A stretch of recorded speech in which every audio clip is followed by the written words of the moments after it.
Mula sa Face Dagupan News Center, narito ang Face News! Magandang araw po.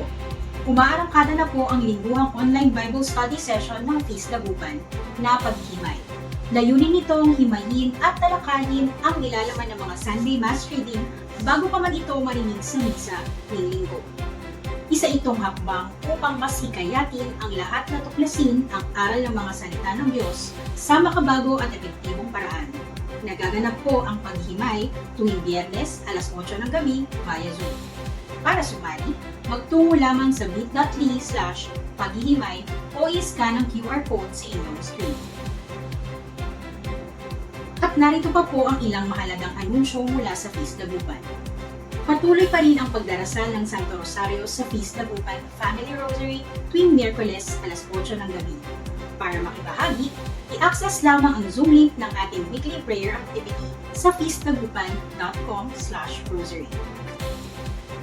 Inaanyayahan ang lahat ng mga kababaihan na dumalo sa Jewels event ng Face Dagupan na pinamagatang Hope Amidst Heartaches. Tampok ang ating guest speaker na si Sister Maymay Salvosa Trinidad. Gaganapin po ito sa susunod na Sabado, February 21 sa Gorins Pancit Malabon Restaurant, Dagupan City. Para magpalista ng libre, i-access lamang ang registration link o QR code na nasa screen. May kasama ka sa pagtuklas sa mga sagot sa tanong tungkol sa buhay at pananampalataya. Maging bahagi po ng Batch 2 ng Alpha Course na gaganapin sa lahat ng Sabado ng March 2026.